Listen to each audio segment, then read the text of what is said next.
You're trying to give the young people something that will help them, yet you don't know exactly what it ought to be.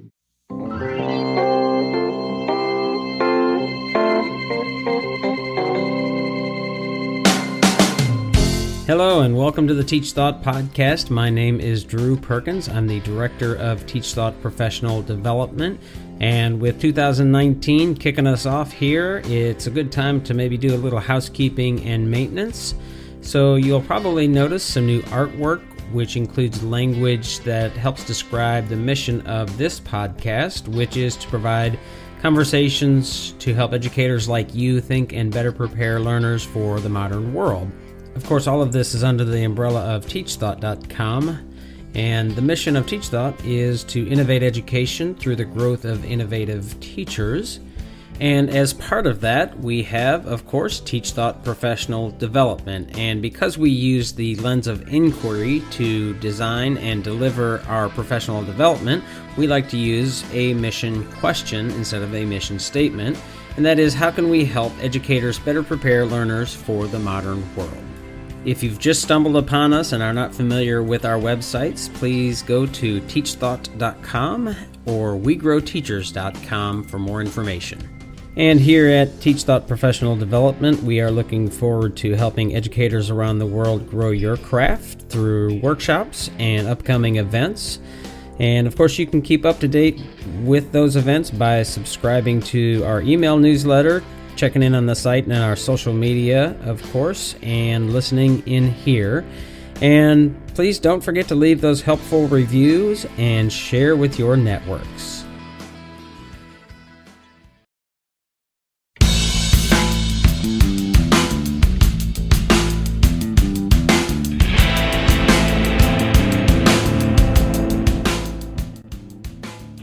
In this podcast episode, I spoke with James Lindsay, who is an author and scholar on some fairly controversial issues like gender and social justice, and we used his recent article in Areo, A-R-E-O, called Postmodern Religion and the Faith of Social Justice as a foundation for our conversation. And I really think this is an important conversation to have, and in some ways fairly risky, because just talking about some of these issues in our culture and our society right now seems to be a dangerous thing. You run the risk of being labeled as a racist or other labels, and if we can't talk about them openly and honestly and ask really the hard questions, then the hope that we will ever get to a good place with these issues and solve some of these problems or work towards solving some of the problems seems just not even a possibility. So hopefully it's a meaningful conversation and helps you think about equity and social justice in ways that might help you improve your teaching and learning. We talked about the Grievance studies that they did and how that has highlighted some of the weaknesses in peer reviews for academic journals, as well as equity and equality, sort of how we might overcome the dogma that shows up instead of criticism and debate and really reliance on evidence. We talked about how the society and culture might be in a state of adolescence, and even mentioned Peeps, those wonderful sugary marshmallow things, and ended our conversation a little bit more on pedagogy of teaching of math and the inclusion of religious studies in our K-12 public education. So again, I hope it's a meaningful conversation for you, and here, without further ado, is James Lindsay. Welcome, James Lindsay. It's good to have you on the podcast. I'd like to give you the opportunity to tell our listeners a bit more about yourself. And as we were acknowledging before you went live, and as I was looking at kind of who you are and your online presence, it is, as you said, sort of a meandering trail. So give our listeners the meandering version of who you are and how you came to be who you are at this point, because you've got a few books under your belt, you've got physics and mathematics degrees, and you have been in some pretty high profile conversations on Joe Rogan podcast and Talk with Glenn Beck, and your work is kind of all over the place but really fascinating. So give our listeners a little bit of background on who you are. Yeah, so my original background was in physics and then transitioned that into mathematics. That'd be my educational background. I finished a PhD in mathematics in 2010, and I didn't really want to stick in academia for a variety of both professional and personal reasons. So I got out of academia and I got kind of a normal everyday job, and then I became academically bored. So I started reading, and I didn't have the resources I needed to get back into mathematics without trying to get back into academia because math is hard. And so I started studying philosophy, which is something my PhD advisor did in his spare time. So I started studying kind of philosophy of science. I got very interested. It was I know this is an education podcast, so it was 2010, 2011, 2012. There's a big push at that point to try to get creationism, biblical creationism, put into school systems across the Southeast, and I live in the Southeast, so I got kind of revved up about that, having a science background. People want to believe in that stuff, that's fine, but let's not confuse science curriculum. So I got into studying both philosophy of science and kind of the philosophy of religion at the same time, trying to figure out what's going on with that. I started writing. I don't recommend this path, by the way, for anybody, but I started writing books as a way to try to vent everything that I felt I needed to say about this stuff. Yeah, who reads books anymore, right? Right, yeah. I read so many that I find it hard to read books currently. I kind of got burned out because I had to play catch up because when you do math full time, you do math full time. You don't read other things. Who has time for that? If there are theorems to prove. Right. So over the years, that I started working with a philosopher at Portland State named Peter Boghossian. We were writing mostly kind of maybe think pieces or whatever about various topics. Many of which were either philosophical or political. We wrote some actual philosophy articles as well, both popular press and academic. And then as time went on, I was kind of writing in this whole religion thing, and I was studying religion. I really got interested in a particular question that I couldn't ever sort out looking at religion. I was coming from a position of not believing in God. And I live in the Southeast. I'm surrounded by and have been surrounded by people who ardently and fully and passionately believe in God. And so I wanted to understand them rather than to persist in this kind of, atheist world argument where, it's all nonsense and fairy tales or whatever people want to do. I wanted to understand what people mean. So these people in my life are talking to me. They're talking to me about God and the role God plays in their life. Yeah. So I wanted to understand what people meant. All these people in my life were talking to me about God and about their belief in God and what God meant to them. And I wanted to actually understand that. I wanted to be able to connect with those people where they were. And so I got hung up on the idea that I don't know what the word God means from a perspective that doesn't accept theology. So then I started studying both moral psychology that would mostly have been following John Haidt, and I started studying religious psychology pretty in depth. And I spent most of maybe 2013 through 2016 studying just those topics, and read copious amounts of materials and dove into it. And so I wrote a book in 2015 that I think is probably the last book that needs to have been written about things to do with God from the perspective of somebody who doesn't believe in it. And it's called Everybody is Wrong About God. And so this was really a summary of my understanding of how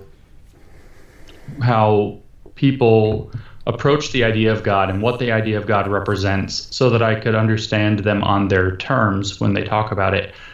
And what led me, the book kind of had two purposes. One was to discuss that specifically, and the other was to point out that I saw that the community that had risen up in the kind of very political atheist movement, the social and political atheist movement, was itself exhibiting many of the traits that I learned in the psychology of religion that would qualify as being religious type traits. In particular, looking for certain ways of looking for meaning and purpose, looking for ways to give an explanation for the world, looking for ways to establish, maintain, and enforce a community. So I got sidetracked soon after that, and Peter Boghossian and I don't know if your listeners will know this, but this is why I was talking to Joe Rogan. Mm-hmm. Peter Boghossian and I, and then eventually adding in another collaborator, Helen Pluckrose, started to look at the same question. In fact, we had this really weird conversation, Peter and I did, but we started looking at the same question with regard to social justice scholarship. Is it exhibiting religious-like traits? So Peter called me one day. I was somewhere in the process of writing Everybody is Wrong About God, and Peter called me on the phone one day and said, I've got to ask you, you're the only person I can ask, am I going crazy? And I asked him what this was about, and he said, I swear, if you look at the social justice scholarship, gender studies, race studies, etc., if you look at that, it's like the Bible of a religion. It's like their religious doctrine, and it's a growing body, which is different from the Bible, but it plays the same role. And I was like, it's funny you bring that to me, because I don't think you're crazy. I think you're actually putting your finger on a really important thing. So we sought to try to figure out how that worked. And of course, if those that are familiar with our story will know, we started out trying to actually hoax that field of academic scholarship, trying to follow in the footsteps of a guy, Alan Sokol, a physicist in the 90s, pulled a fast one on postmodern social criticism by writing a nonsense article. So we tried to write nonsense articles and see if we could get them published. And what we learned really fast was that we could not get them published. Hoaxing was either not possible or outside of our skills. And that actually supported our hypothesis, though, we were clumsy at going about it. It supported our hypothesis that we might be dealing with something that has kind of a religious architecture. At the time, we were describing it like saying, as we were coming to understand the scholarship in the social justice canon, we were describing it as almost like a comic book universe. So when you have a comic book universe, there's superpowers and not normal things are possible. Mm-hmm. But there is a logic internal to the comic book universe, whichever comic book it is. You can't make you can't make Spider-Man fly. You can't make Superman spray, webs.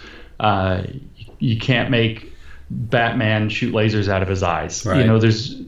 There's a certain logic to what different superheroes in certain super universes can do. And if you understand that logic, then you can basically achieve anything. If you want Spider-Man to fly, you can have him blow a web parachute or something that catches the wind, or a hang glider or something, Right. And Batman has infinite technology. So you can find workarounds, but they have to make sense within the context of that universe. So we started trying to figure out how the universe works, and ultimately we ended up doing this thing. This is what got us some publicity in the past year. Front page of the New York Times, for example, on October 5th. We started writing much better papers for the scholarly journals in, say, gender studies, and getting them up to scratch, understanding that comic book universe. And what we did essentially was we started with the conclusions that we wanted to forward, which were usually horrible or humorous, and then worked our way backwards to get to them. So this now, to finally meander to where we are in the present, we're trying to bring this all back full circle. So we did this project to look at academic publishing standards in the social justice dedicated fields. But what we really, with that question that guided us from the beginning, was whether or not that scholarship serves the function of kind of a scholarly canon. So if you look at starting with the conclusion and then finding a way to legitimize it using, moral strictures, you are now following the path of special revelation, which is central to religious behavior. And that's how religious doctrine comes about. The Pope is the mouthpiece of God on earth, for example.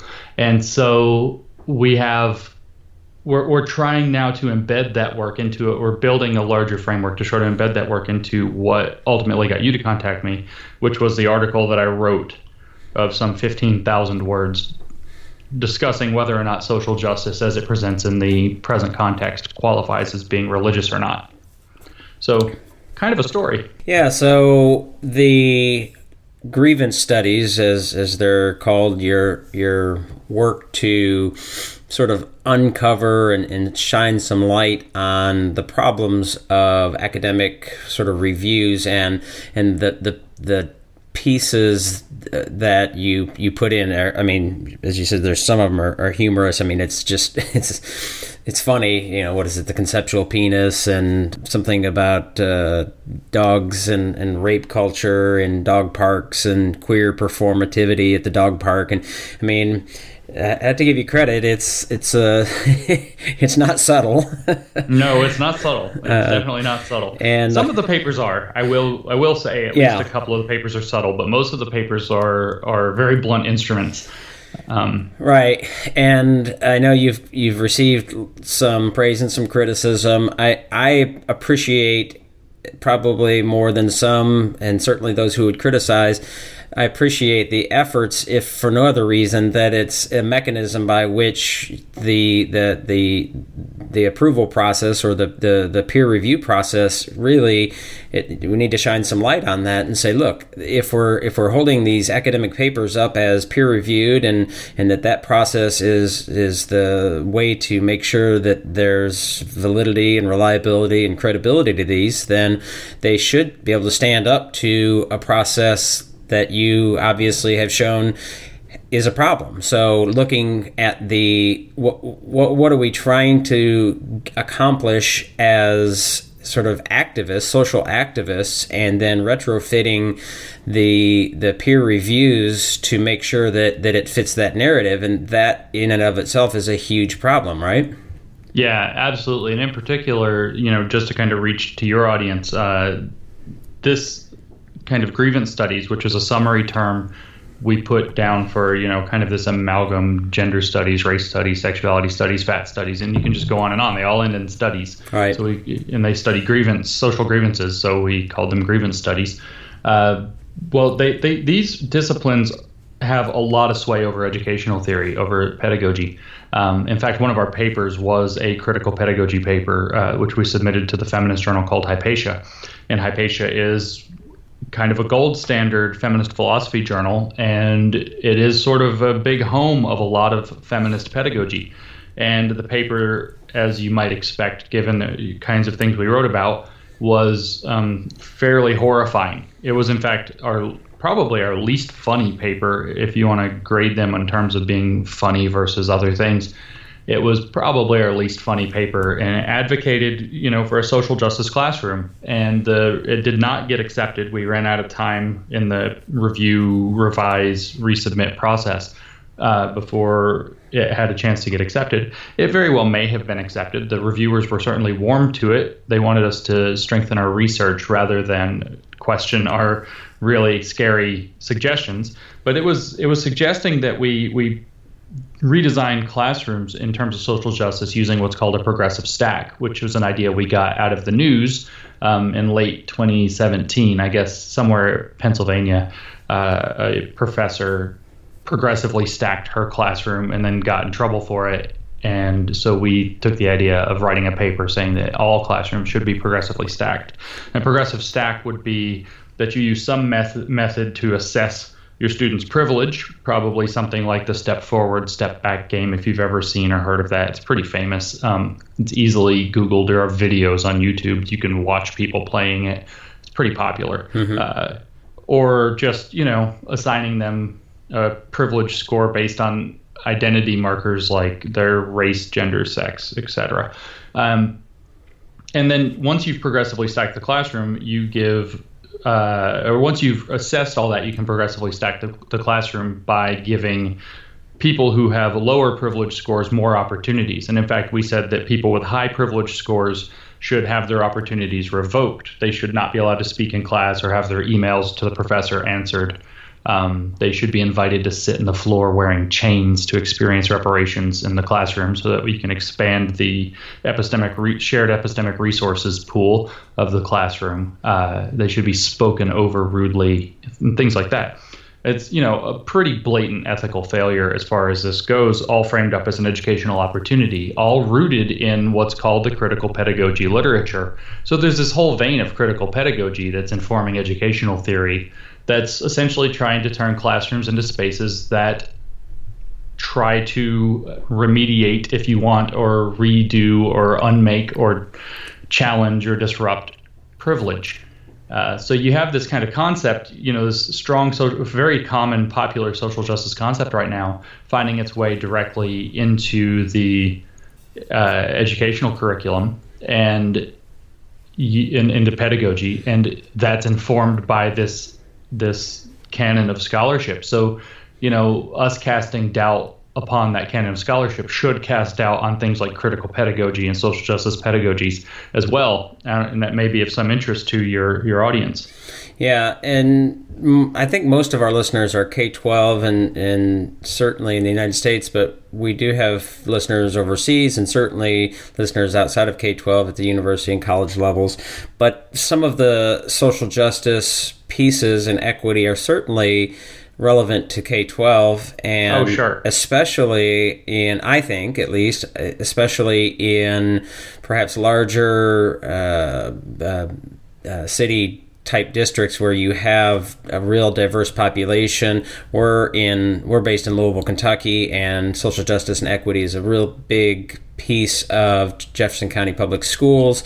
There's, you have the West End, which is primarily African American, fairly low socioeconomics. You have the East End, which is quite the opposite, and it has been a subject of I think it's even gone to the Supreme Court in the last decade, or maybe I don't remember when it went, but there was busing, and it is a real issue, and it's an issue that we need to think about and we need to tackle, but part of what's getting in the way, and there's even a risk to having this conversation on our podcast, because some people, because of sort of the dogmatic approach, will say, you can't talk about this, you can't say these things. Well, if we can't say these things, then we can't talk about it, then we can't solve the problem, and that is a problem. And you're seeing it in so far as I know, you're fairly left-leaning, certainly not conservative right-leaning, but you've talked with Glenn Beck, who at least at one point was very, very right, and I think he's done some work to try to get back to a more reasonable place.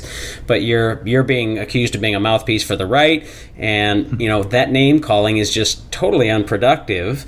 And so for me, thinking about how do we address equity, because it really is an issue. So justice and equality of opportunity is an issue. How do you think about addressing equity in a way that doesn't get into that what would you call it, progressive stacking? I mean, that is absurd, right? That we would sort of handicap students as though they were golfers and give them a handicap. I'd be an 18 handicap, so I would only have to shoot 100, whereas somebody would have to shoot a 72 or something like that. So how do we address equity in a way, and how do you think about that? Yeah, that's all super complicated, and you're right. There are legitimate issues here. I think the most important thing to mention is exactly what you were saying, that it's difficult to have these conversations because they get shouted off the floor. Right. And you see this, to tie it back to the essay about religion, you see this in religious societies. You see things that get set up as blasphemies that aren't allowed to be talked about or discussed or challenged or questioned. And so you almost have this kind of secular blasphemy here that's surrounding ideas of, that could be construed as, or I would even say misunderstood as, racist or sexist or anything to do with bigotry. You have this real fear to the point where there are restrictions on speech or discussion that are very much like what you see in religious kind of theocracies, almost totalitarian situations where the religion runs the show and says what can and can't be said. So the first thing is that we do have to be able to have these conversations. We do need to be able to talk about diversity, equity, inclusion, so on. And we need to be able to talk about them frankly and honestly and in a data-driven way rather than an ideology-driven way. In February, Peter Boghossian and Helen Pluckrose and a couple of others, and I was in the audience, had a talk with the Google engineer James Damore at Portland State, and it was titled something like why we need to talk about diversity. And so we were trying to talk about the situation that James Damore got in, where he brought up possible psychological gender differences that then lead to the gender gap in tech. And the university responded, or agencies in the organizations within the university responded by having several counter events, filled the whole day, not just with protests, but also with, I don't know if it was kind of why we don't really need to talk about diversity, or if it was why we need to talk about diversity only in these specifically described or prescribed ways. But it was a bit preposterous, and there was disruption and people tried to wreck the event. It turned out okay, but people did tear out sound equipment and staged a protest in the middle of it, and were quite disruptive and had to be escorted out by police. We had to be given a police escort in and out of the building, this kind of stuff, because we wanted to talk about diversity in ways that certain people might not approve of, and that's a huge problem.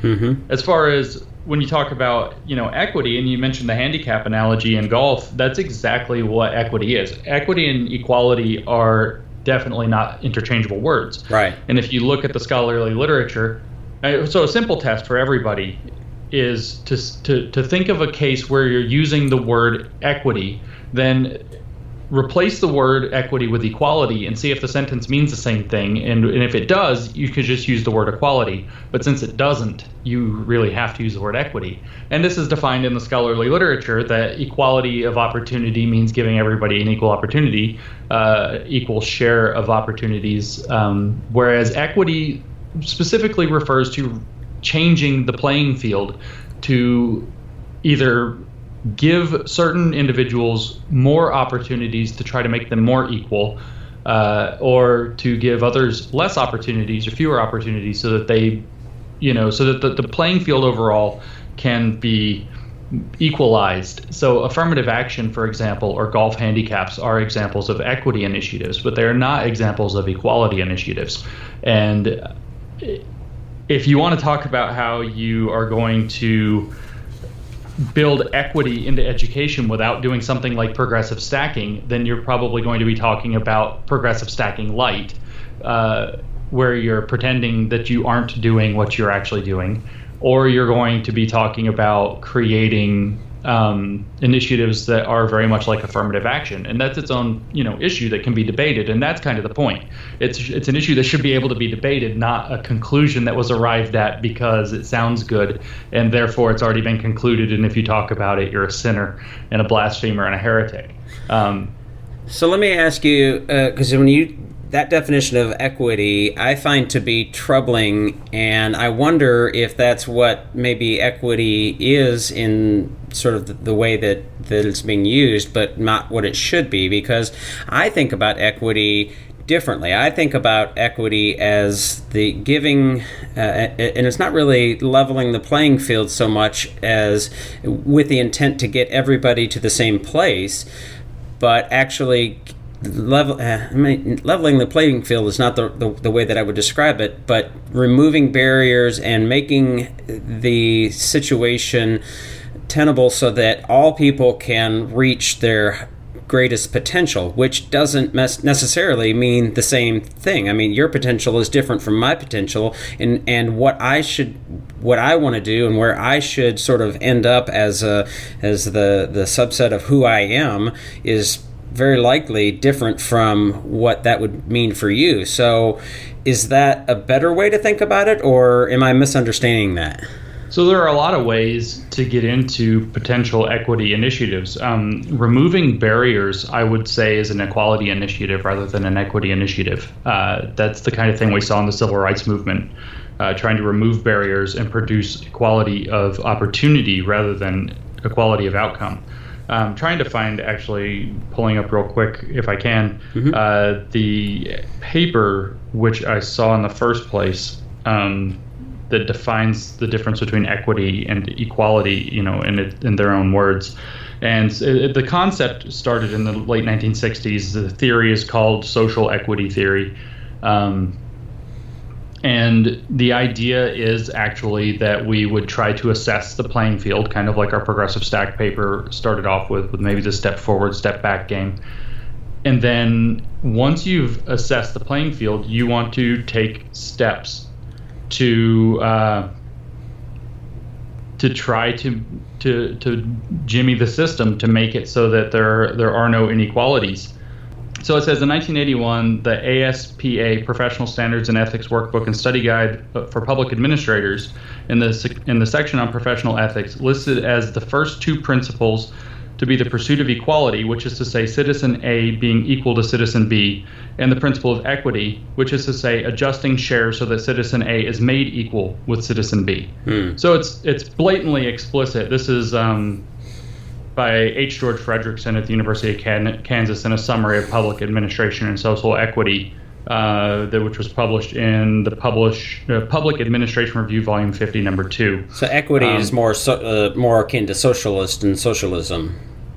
Equity is directly an effort to redistribute the playing field. So whether that's right or wrong is a conversation to have. And I don't even think that it's a good conversation to have with this idea that there's some binary answer, that it's right or wrong. It's probably the case that there are measures within that which are appropriate, and there are measures within that go too far, and there's some balance to be struck. Nobody in particular for a long time has had very much problem with specifically giving, say, women scholarships.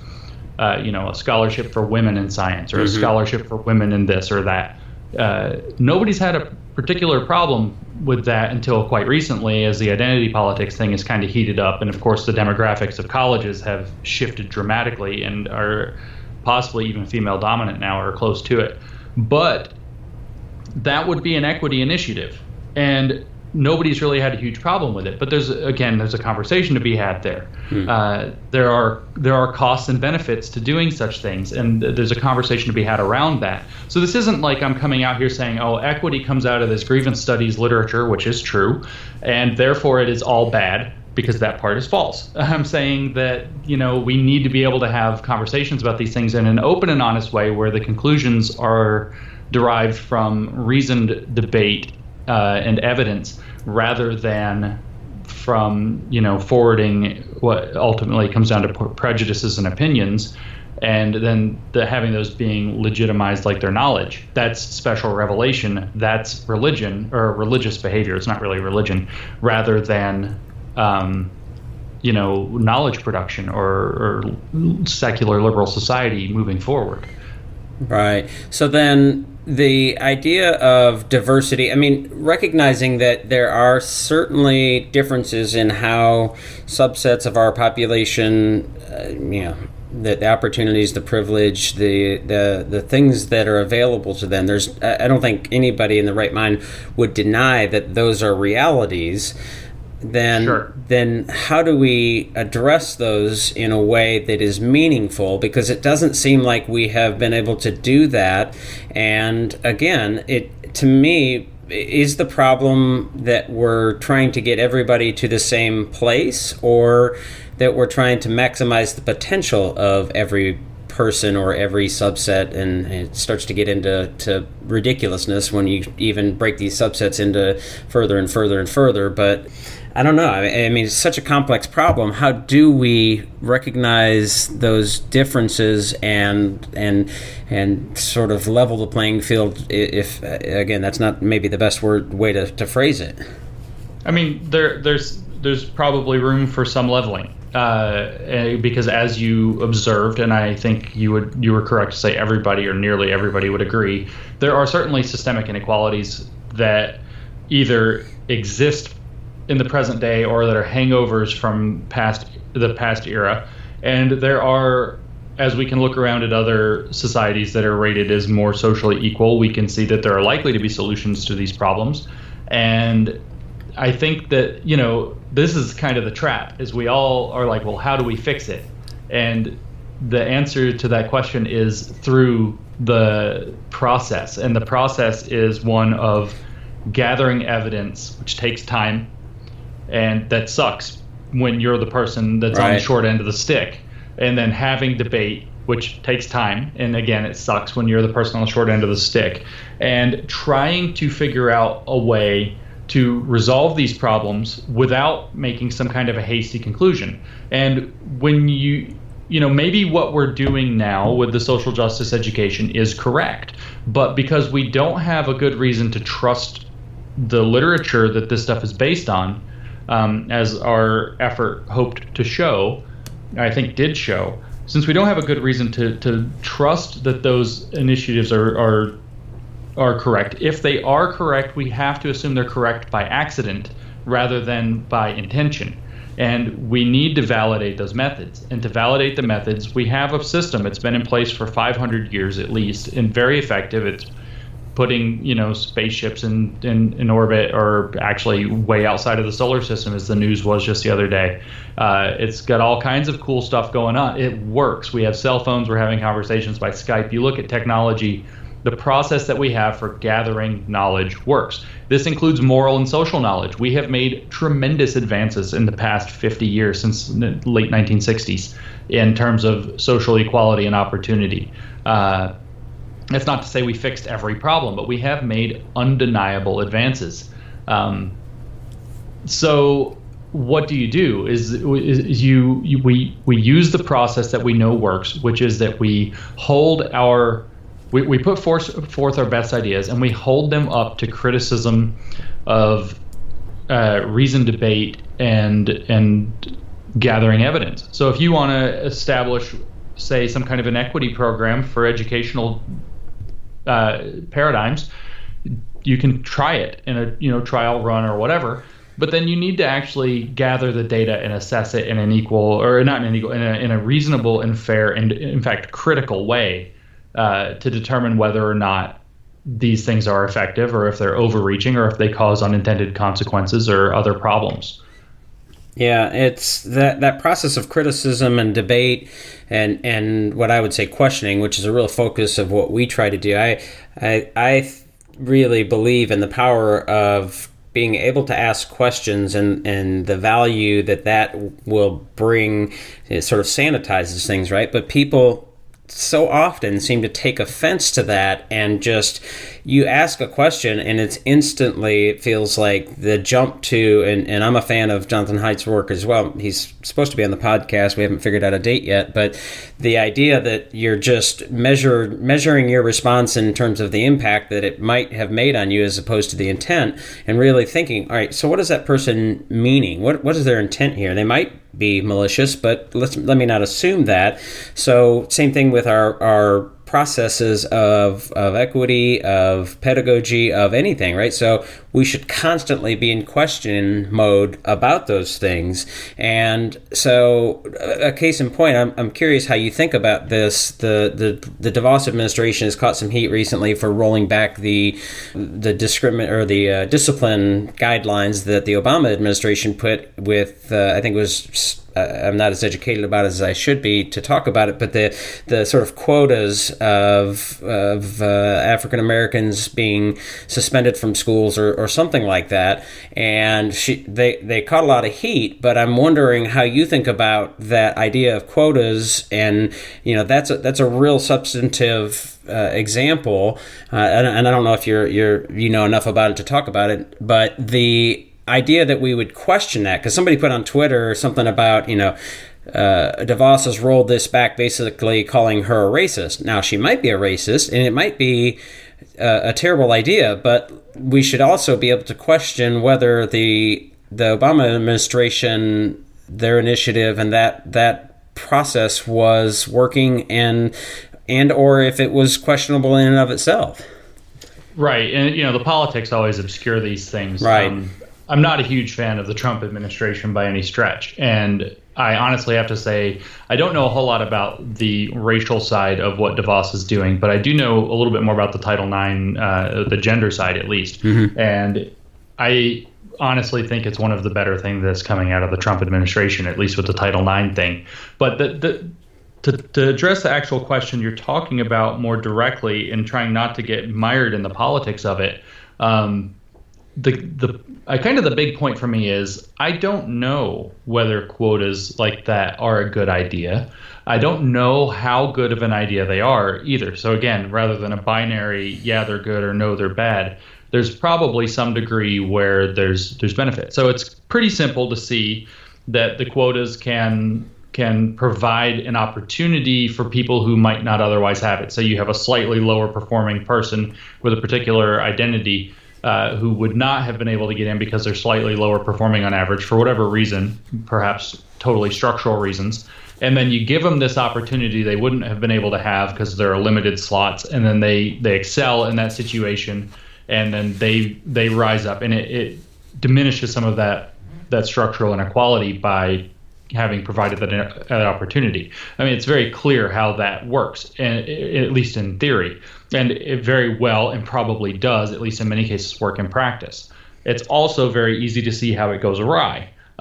You could have, for example, a much more talented person who gets excluded because there's still only so many slots, and they got put in. Somebody else got put in their place. Or you could have a underqualified person that's chosen to fulfill a quota who then comes in and languishes and would have been better off having been directed to something more fitting to either their talents or their background, probably their background in this case, because I don't think that there's any good reason to believe that there are gross differences in talent that have anything to do with race or gender. So the question becomes, what do quotas like that achieve, and do they actually succeed in their agenda, and is it worth the externality costs that they generate? And those are the kinds of reasonable debates that policy experts and pedagogy experts should be debating, not whether or not it's frickin' racist to ask the question.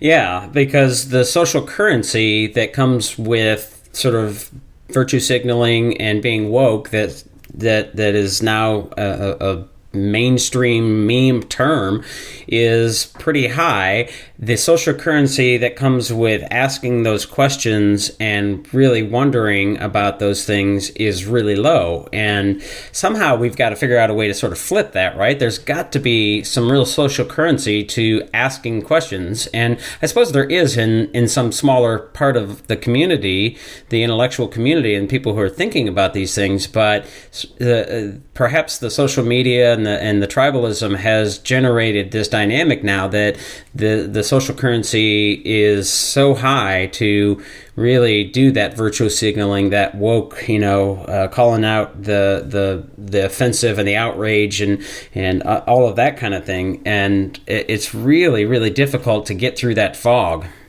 Yeah, I agree. Kind of ultimately what's going on here as far as how that has come to happen in a very, 50,000 feet view from the sky kind of way is, and this is where, again, with that essay I wrote about, the postmodern faith or postmodern religion or whatever, and I talked about the mythology there of postmodern belief, which is rooted in language, how language and other things construct power dynamics in society, and their social reality is conditioned upon those power dynamics. And this took an applied turn in the late 1980s and early 1990s, where identity and oppression based on identity became real. And so what we saw is a massive cultural shift in how we interpret racism that roughly maybe half or not quite half of the population picked up and the rest of us didn't.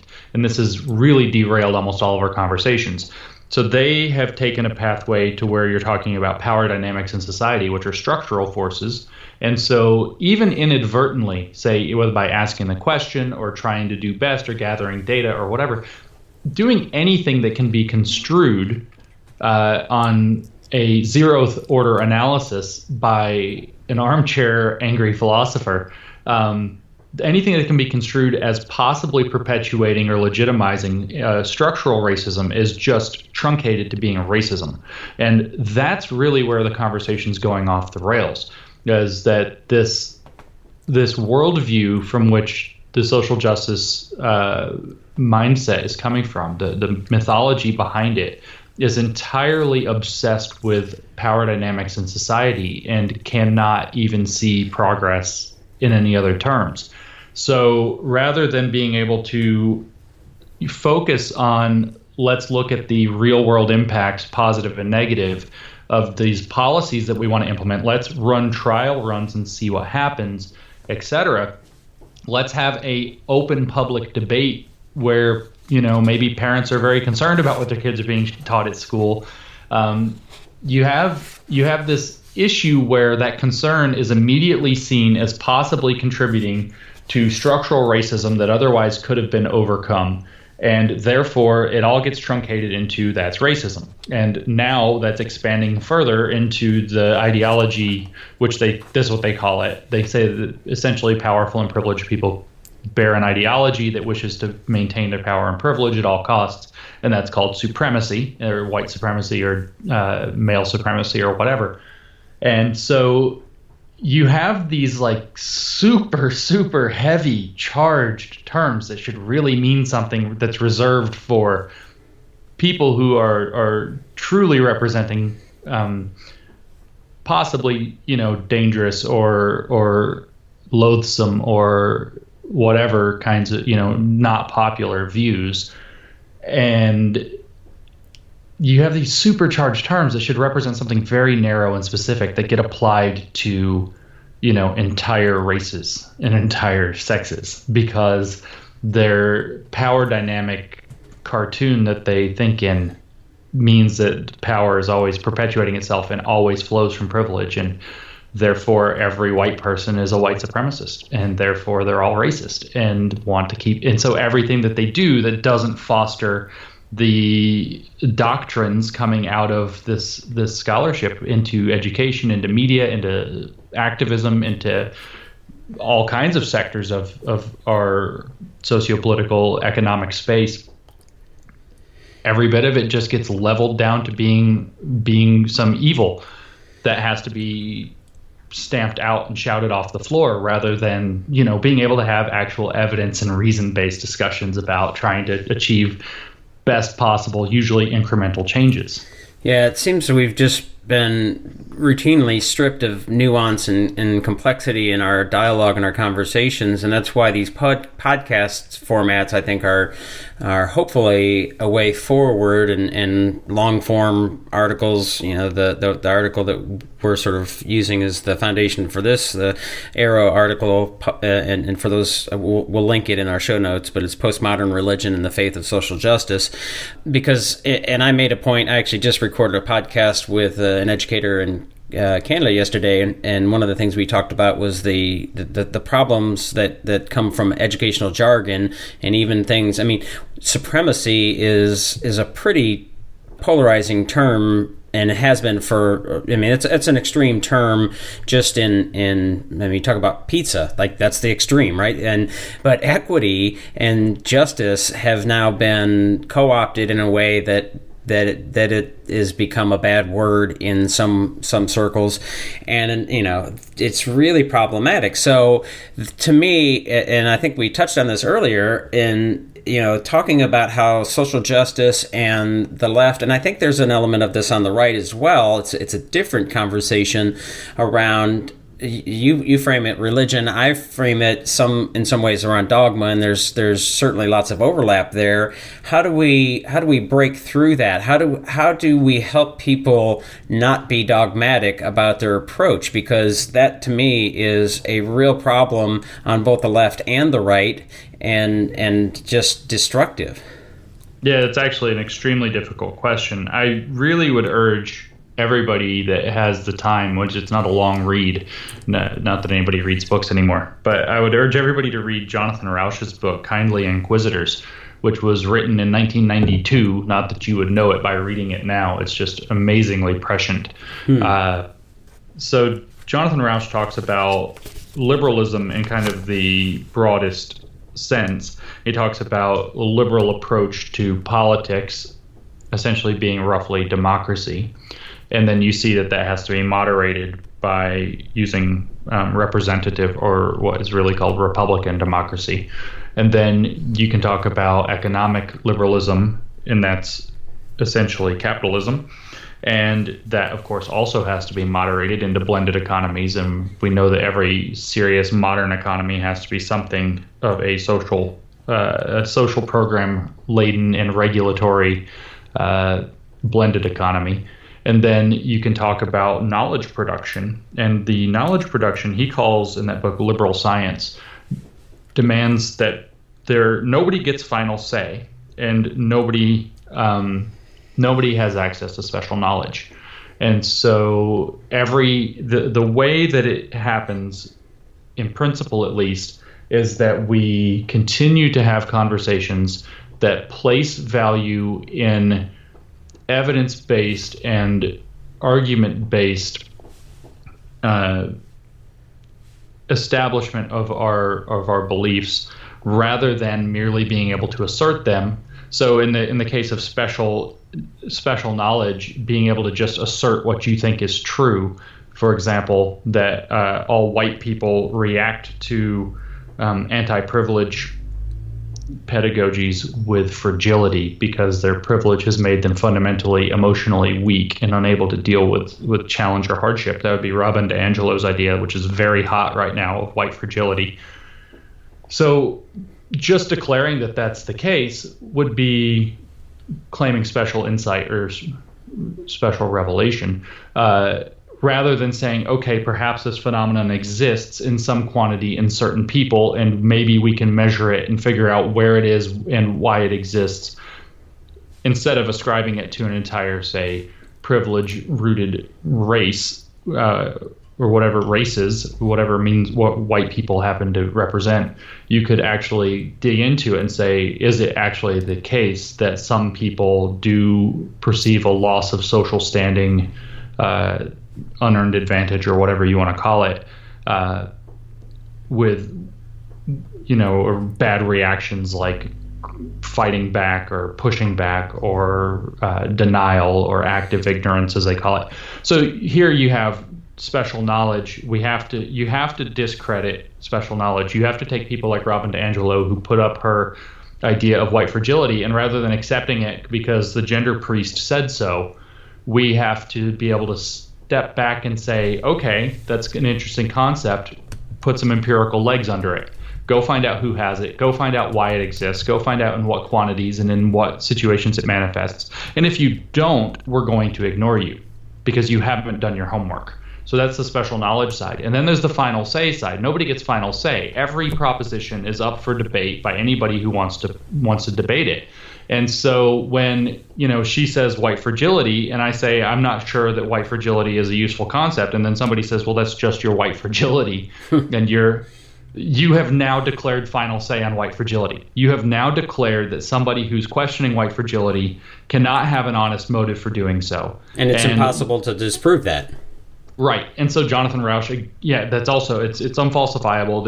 It's indefeasible, as a matter of fact. Right. There's no way to determine my true psychological state. We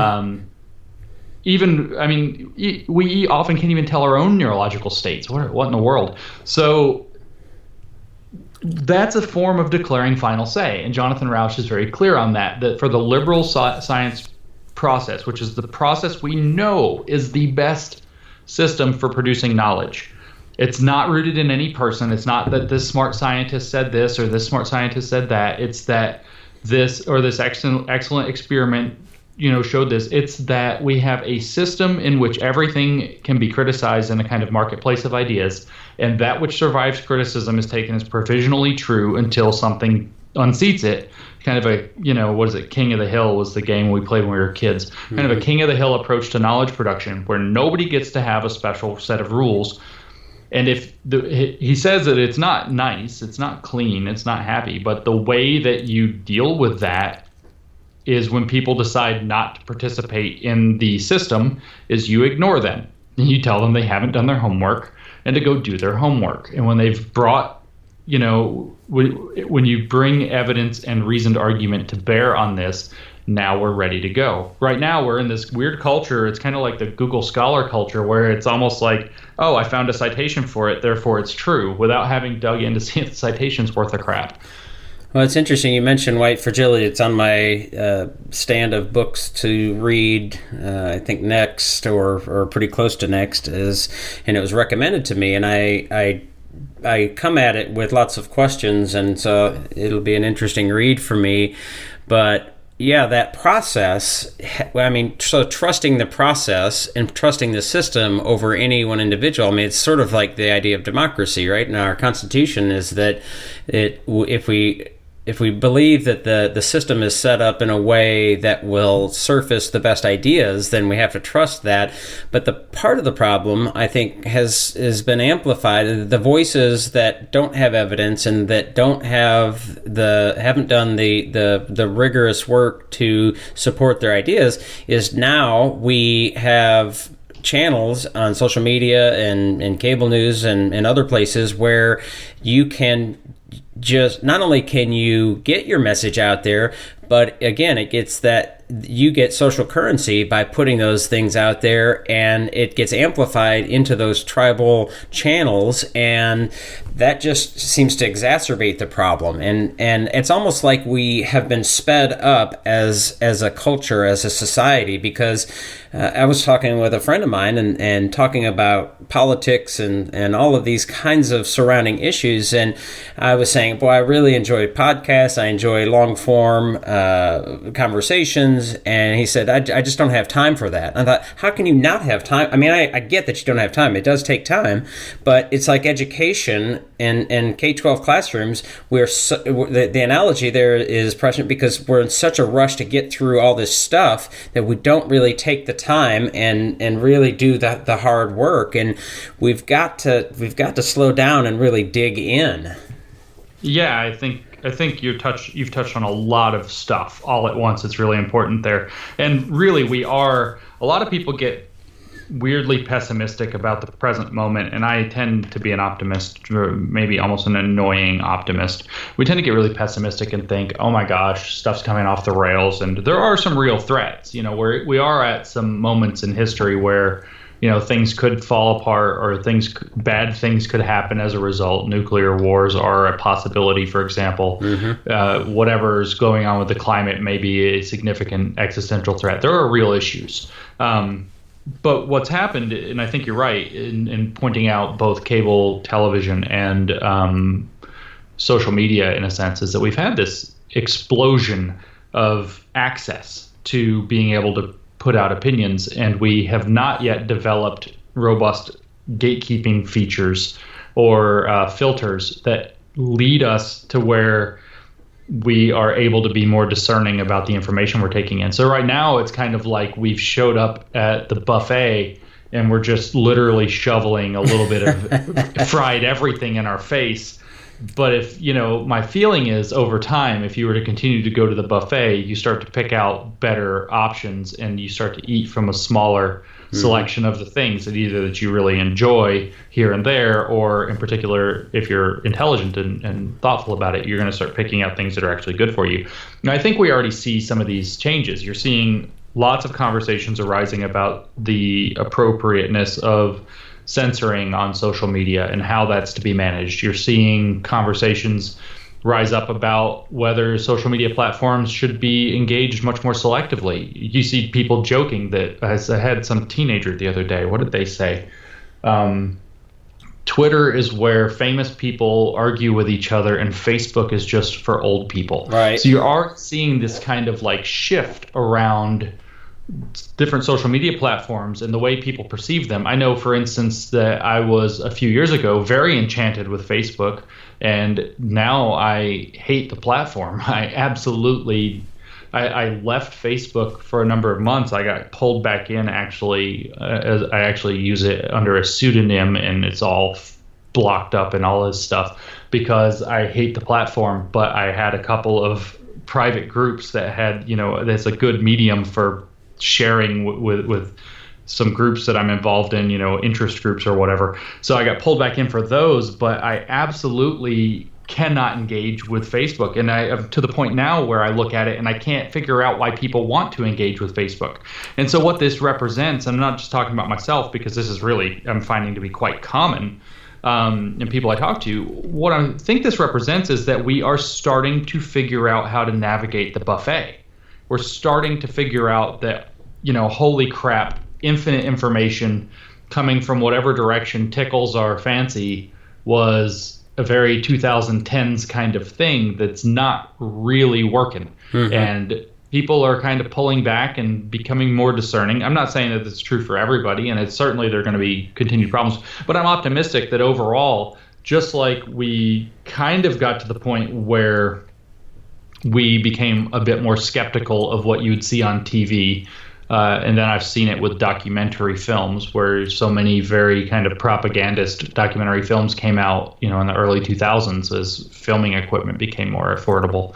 I think we're seeing it with the internet too. I don't know how long it'll take, and I don't know if we hit catastrophe before then, but I do have this general optimism that we are going to figure out the information smorgasbord problem. And it is probable that this long form thing is part of the solution, or at least for the moment, it's part of the stepping stone toward the solution. Yeah, it almost feels like we have, as a society, in some ways, regressed into childhood because we're much more reactive and emotional. And as you use sort of that buffet example, I think of I have daughters. My youngest will be 10 in a few days, and I have an 11-year-old. And if I put candy out on the dinner table, they'd eat that before they ate anything else. And then at some point they'd grow up and realize, hey, I can't keep eating Peeps for dinner. They're delicious, but I can't do this anymore. And it maybe we're getting to a point where that critical mass is, and where that bottom is, if indeed it is a bottom. And I think you're right. I'm trying to work my way through in bits and pieces Steven Pinker's book and The Enlightenment Now, and he makes a great case. I mean, we are as a society in a much better place in so many ways statistically, and the data shows, but we also have some real challenges and problems. And I think perhaps one of the biggest problems and challenges is the sort of tribalism. And so what does evolutionary biology say, and how can it explain what we're doing? And I find it myself. I'm trying to get off Facebook and Twitter, but it's just so hard because there's bits and pieces. Like you said, I have some interest in Facebook and Twitter for reasons that are not around dogma or tribalism, and so I keep coming back to it. But I look at it and go, it's like eating Peeps. Some of that stuff of this outrage around Trump, this outrage around what's her name, Alexandria Ocasio. I mean, or I think I said her name backwards there, but yeah. I mean, it is really easy to just fall into that trap. It is, and it's like, why are we doing that? Why is that so important to us, or so addictive to us? And as evolutionary biologists, there's got to be an explanation for that. Oh yeah, they're well-designed dopamine pumps. Yeah, they really are. So with the analogy you say, it feels like we've regressed childhood. I mean, obviously we could track this in a very literal way.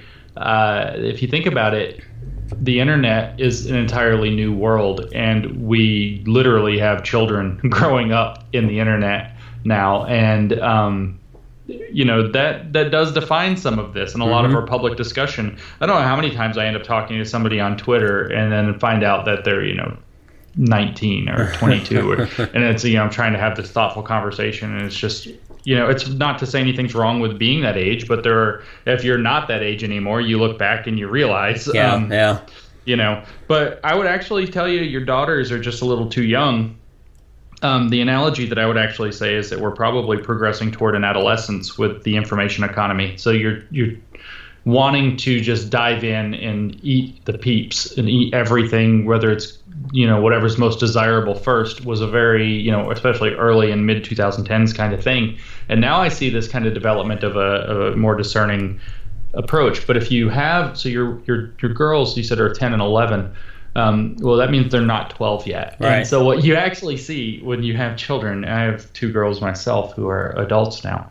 What you see when you have children is that they become these very interesting and wonderful creatures up through 10 or 11. And then all of a sudden they turn stupid.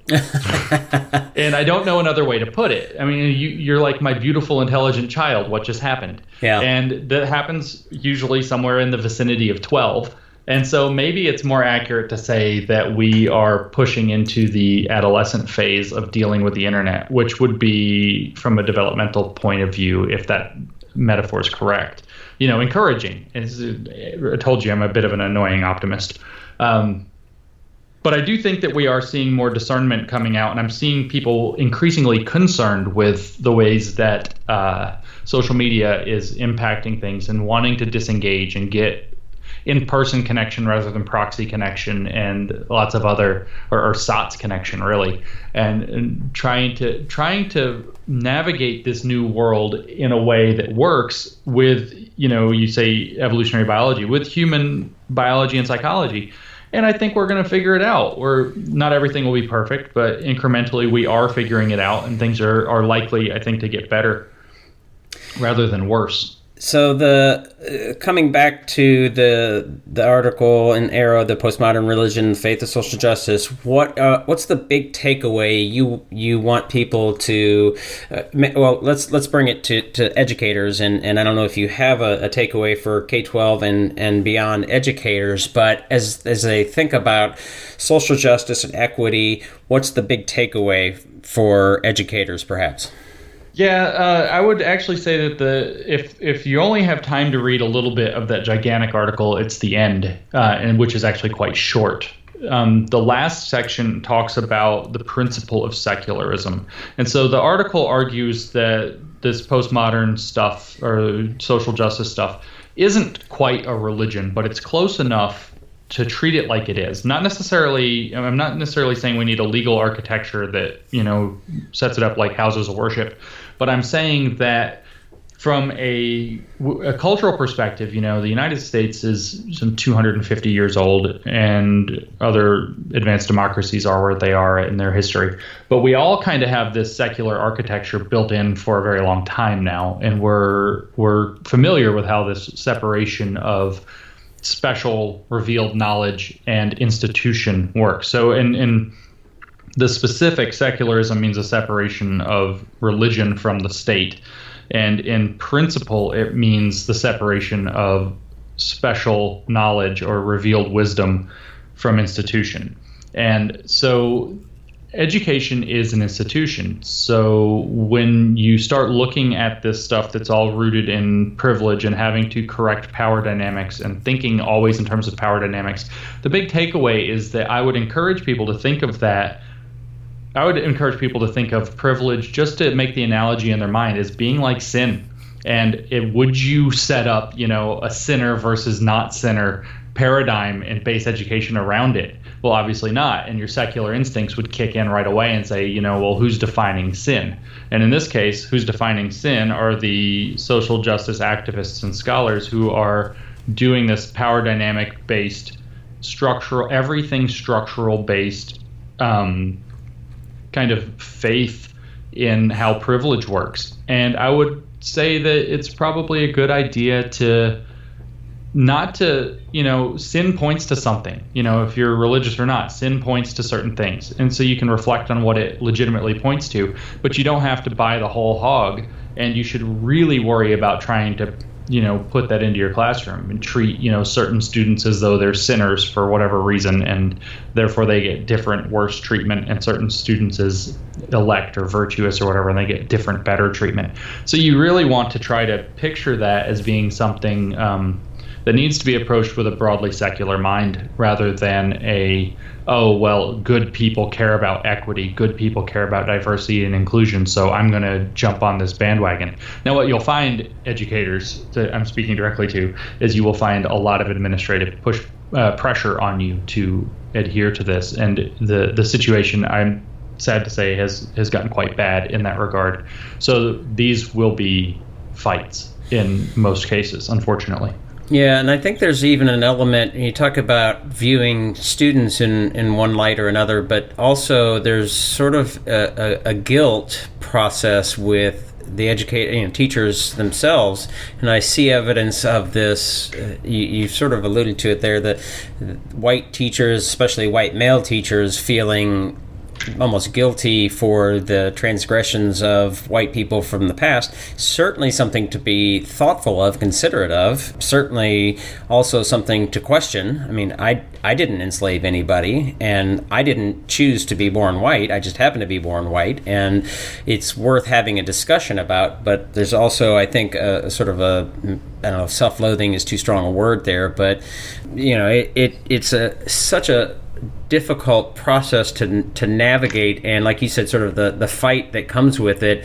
And I don't think very many people are willing to have that fight, unfortunately, because it's so much easier just to sort of either go with that flow or to just not do anything. And perhaps not doing anything is maybe better than going with that flow that gets you into that dogmatic position. I mean, it's a very, very slippery slope into some real problems. I mean, even I see on Twitter or something, somebody mentions microaggressions, and I'm instantly suspicious, not because I don't think there aren't such things as microaggressions, but I'm thinking, how are you using that? And unfortunately, in a space like Twitter, you can't have that conversation very productively. And our schools, especially K-12, I don't think are set up in any real meaningful way. There's very few mechanisms and places to have those conversations in a way that's productive, because most of it's around pedagogy and teaching and specifics and mechanics of teaching, of which it's a subset and certainly a part. But it's hard to have those conversations both practically and safely, I guess, in a way. So I'm curious, before we get off here, what was your K-12 education experience like? And I'm curious too how you view teaching and learning of math, because you have a physics and mathematics doctorate in mathematics, I think. Yeah, I do. I generally have, I think, pretty mainstream common views about my K through 12 experience. I may not be understanding your question right. I thought high school was largely boring, but I think it was good. It was definitely geared toward. I was at one of the better public high schools in the state of Tennessee at the time, and it was geared toward a pretty broad, almost pre-liberal arts education, and I think that was really good. I mean, I took explicit, the usual English and math and whatever requirements, but I took explicit classes in the humanities and things like that as well, kind of as a general broad introduction to that.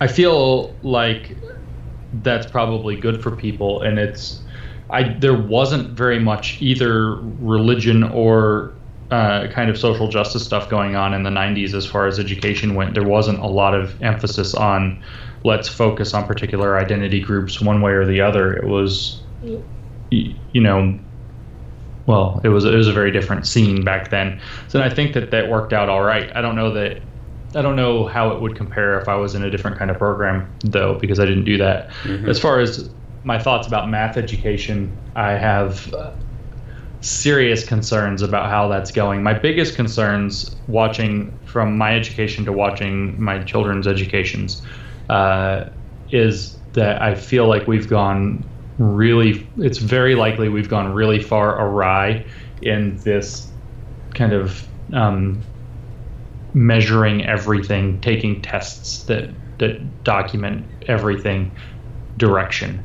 Because when there's a system, and I do this with my own life, I'm terrible at keeping up with my exercise unless I make a spreadsheet, and then what I figure out how to do is game my spreadsheet so that I get whatever I want out of my spreadsheet, which is usually I rig it up to give me some score per day or week or whatever. Right. And I figure out how to game it to do the least amount of stuff to get the best score, and then I don't actually achieve the goals I set it up for in the first place. And I think that this is reflective of what we see with this very standardized test-based, everything's on kind of an agenda, and everything's being measured all the time approach to education is what you end up seeing as means of gaming the system. And I watched it in the years I was teaching at the university, and now I have other friends and family that teach at universities, and just watching people's, say, basic mathematics ability plummet while their, say, SAT or ACT scores in math keep going up. The inability to add fractions at the fourth grade in the U.S. level, corresponding with record high math ACT scores, just something's gone wrong. Something's gone really badly wrong. And it's pretty clear that some element of that must be that some kids learn to take that test, get the best score possible without learning a damn thing along the way. Yeah, we do lots of work around pushing back against that, and I do lots of work specifically on standardized tests and pushing back against that, and have actually chosen to send my student or my kids to a school out of district. It's a public school. It's certainly has its challenges. It's very small, but they don't subscribe heavily to that philosophy of standardized tests and accountability and measuring performance by that. And certainly it's a part of the equation. I really struggle so much with that, and it's such a metric that doesn't tell us much of anything. And to your point, teachers, I think, are who are gaming the system for students. And there are certainly some students who are playing the game, but lots of them don't really care, but they are in a classroom or classrooms and school systems where the priority is, it's sort of like the Fitbit, like what we measure is what we focus on. And so they are missing out on practical applications of thinking and questioning and deeper learning in place of what does get measured on those tests and reported and accountable and stuff like that. So it is really frustrating. And another thing that we, specifically to math education, what we have found, or what I think is a troubling dynamic, is the upper level math in high school, like a physics and calculus, being required for lots of students, and that's just really challenging for somebody like me. I don't know if it was for you. Maybe you have an aptitude and it wasn't as challenging, but it serves as a gate and sometimes keeps some kids from getting into college or getting into a better college or scholarship money, when I think that it's worth questioning how important physics and calculus is, not in the world, but in the world of a junior or senior. So I don't know if that resonates with you, or if you have any thoughts about that. Yeah, I think that's a mistake, trying to force those courses. I would actually bend toward a very realist type perspective. Now, I am kind of a big fan of the idea that I don't want to be in one of these like European specialist things, like if you go to study engineering, that's all you study. I do believe in a liberal education, but I would really bend toward, the kind of fairly fringe movements that minimize the amount of, say, mathematics you need. My experience with teaching mathematics at the university was that the vast majority, and in dealing with people in real life, the vast majority of people do not need mathematics. They do need, however, the kind of critical thinking that comes with it. And I almost would suggest, although it would be a total mess, having dealt with it a few times myself, and good luck to whoever gets stuck with it if it ever comes to pass, I do think it would be fruitful. Algebra at least the basic level is probably a must, but beyond that, maybe geometry as well. But beyond that, I don't know that there's this huge need for it, but critical thinking and in particular formal logic, good luck, would be much more useful.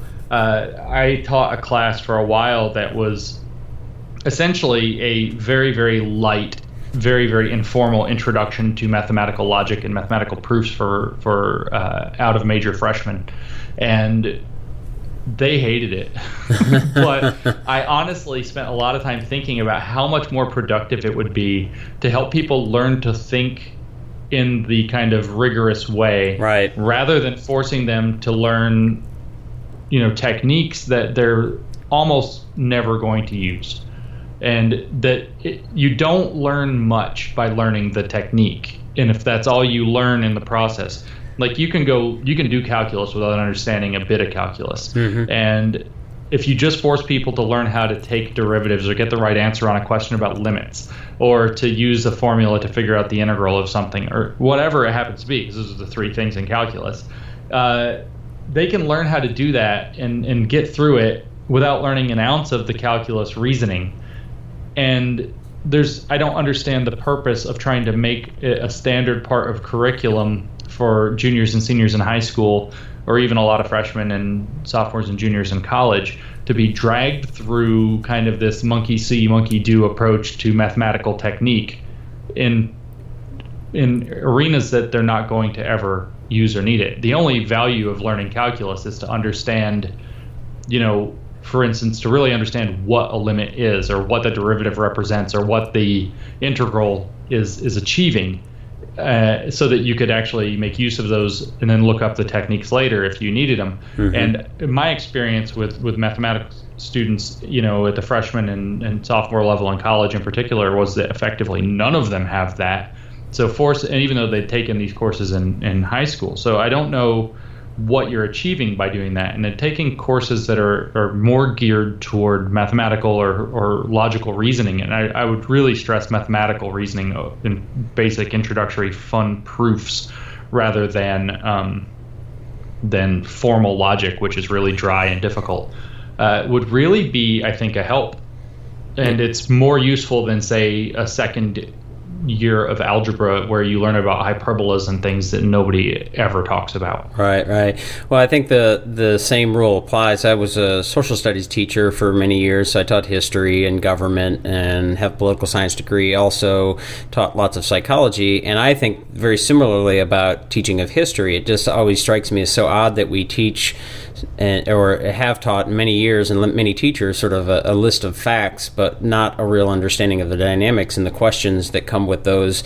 And I wonder about how education in the last 20, 30, or however many years that we've been focused on that and shifted towards that. I wonder how much of that plays into the conversation that we had for this first hour of not really being able to question and not really being able to navigate the ideas, the landscape of ideas, but really staying sort of on the superficial sort of realm there. One last thing, and I think you talked about it at the beginning. It's something that, so we're in Kentucky and we have some recent legislation that's come through. You probably, or may or may not be familiar with it, but the idea of religion in schools, and I'm not familiar with it exactly off the top of my head, but I know that there's been some legislation in Kentucky that has really sort of, I don't think it's mandated, but it makes it very clear that teachers in schools sort of should or at least are allowed to teach scripture or the Bible. I probably should look that up. Maybe while you're responding, I can do that. But I don't know if you've worked in that area much recently, because it sounds like it was earlier on in your career, but what's that look like in your work now? I mean, I think it's one of those things where you have to be so cautious to privilege something that is ultimately, a niche cultural thing. And when I say niche, it might be the majority view, but it's still sectarian in nature. It still locks into one kind of specialty group. And you can't really teach all of them because there are way too many. Right. And so it raises an interesting question. I don't think that teaching faith in a public school is going to be really productive. I don't think we should be teaching the faith of social justice, and I don't think we should be teaching the faith of Islam, and I don't think we should be teaching Hinduism, and I don't think we should be teaching Christianity.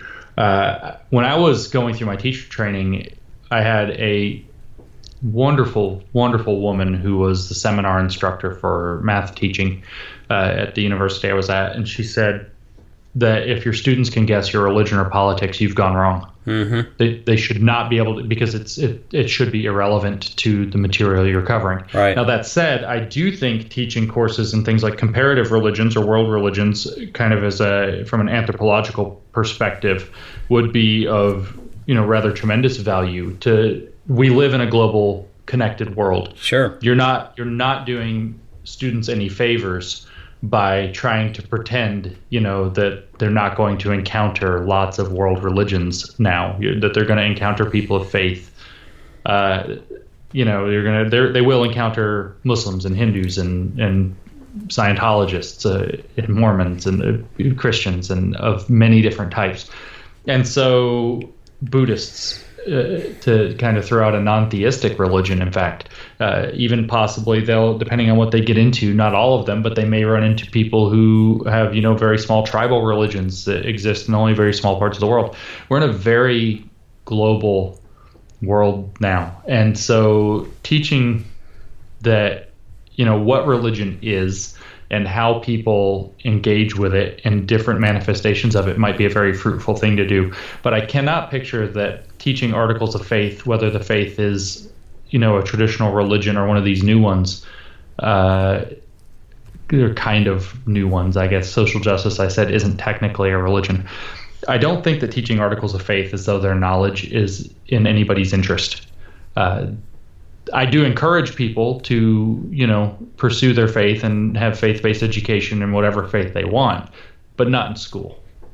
Yeah, I'm looking up here to the Kentucky Academic Standards for Historical and Cultural Influences of the Bible Elective Social Studies courses. So it makes it, I guess, I don't think it was not allowed, but it makes it explicitly allowable to, as they say, focus on the historical impact and literary style from the texts of the Old Testament and or New Testament era, including the Hebrew scriptures, to teach students knowledge of biblical content, characters, poetry, and narratives that are prerequisites to understanding contemporary society and culture, including literature, art, music, mores, oratory, and public policy. I suppose one of the pushbacks on this would be a Trojan horse for faith-based religion in public schools, and to the extent that that's going to happen is maybe certainly problematic. But as to your point, comparative religions, religion is a great sort of grist for the mill if you're really looking for something to question and think about and work your brain on. Sure. Yeah, that's a Trojan horse. They've dressed it really well. I'm pretty impressed if that's actually a faith-based initiative. They've done a good job designing it. So what I would say in that case is that there are watchdog groups. I don't know. I think the Freedom From Religion Foundation, FFRF, still exists. And try it and subject it to outside scrutiny and see if it can hold water. And if these outside agencies want to file a lawsuit that they're teaching faith instead, you're going to suffer that if you're doing it wrong. But if you're going to approach it from a Western civilization kind of anthropological or historical perspective, it can be done right, and it may have value because almost all of our literary and cultural illusions are rooted in that. So, good luck. Yeah, and it certainly it's easy and would be perhaps lazy to say, okay, in Kentucky we have a governor right now who has certainly made it no secret that he's very religious and has a Christian. His base is very evangelical and Christian. So it certainly is easy to be suspicious of that Trojan horse thing. But it, just like social justice or anything else, it deserves to be looked at more objectively and with real questions, and give it sort of the benefit of the doubt and see what we can figure out there instead of just assuming. Right. And it's like I said, if they are willing to engage in that course under the scrutiny of people who want to make sure that faith stays out of it, then you have the makings for a potentially very interesting course. Yeah. If, on the other hand, they want to block such things, you have to start immediately asking, why are you trying to block those things? Mm-hmm. And now are you trying to have, that final say? Are you trying to have, an ability to push your ultimately prejudices and opinions as though they are facts? And if so, there are other places for that. Yeah. Well, it's been a fantastic conversation. I really appreciate your time. We've gone over our usual hour, but I think hopefully our listeners will find it to be a useful conversation. His name's James Lindsay, and what's on your horizon going forward, and how do people get in touch with you? I know you've got is it a documentary that's coming out, or is it already out? It is in the works. We are in the conclusion as we speak, which we don't know what the conclusion of it will be yet, so I can't give any spoilers. We are living it as we speak. It's like that scene in Spaceballs where they fast forwarded to now and they can't go back to then. So yeah, most of the work I'm doing right now, it follows off of our Grievance Studies audit, which has been named the Grievance Studies Affair. And we have a documentary being made about it. It should hopefully be a feature-length documentary that's ready maybe this summer or late this summer. And then it's being put together by a Australian filmmaker, award-winning filmmaker named Nayna, Nayna, And I spelled his name because his YouTube channel is kind of documenting our exploits. And I would encourage people to go check it out if they're interested in what we're up to and what we've been doing. It's just his name, Mike Nayna, and you can go see what we're up to. And that's, of course, you can track where the documentary's progress will be on that. But right now, we're really interested in continuing to push on this issue of social justice being like a religion. And I'll give if people are interested in seeing the comparisons, I'll give your audience a hint that something significant in that direction should drop probably in the next few weeks, that he and we have been working on. So if it's an interesting topic to you, you can go check out what Mike is doing with us. We kind of consider ourselves to be project oriented, attached at the hip. So that's kind of what I'm doing for now, and we'll see where 2019 takes me. I don't know. I'm not writing any more papers, though. Yes, I'm sure. Yeah, of course not. And your Twitter is @ConceptualJames, and for those folks who want to see some clips of I assume these are clips from the documentary, there's a link there on your profile, YouTube, a playlist, and I was popping through some of those. I assume those are from the upcoming documentary? Not exactly, but kind of. Okay. Some of that footage will undoubtedly make it into the documentary, but the documentary is going to be kind of a standalone thing, and that's kind of Mike's effort to document what's going on in sort of a separate, smaller platform at the moment. I don't know how much of it will become part of the documentary, but the documentary should be in similar style. Right. Okay. Well, again, James, I appreciate your time, and it's such an important topic, and I appreciate your thoughtfulness about it and willingness to tackle it head on. Like I said, K-12, it's certainly an issue, probably not as much as at the university level, but as we think about equity and social justice and helping sort of get people to their potential, it's really an important conversation, so I appreciate it. Absolutely. Thanks for having me.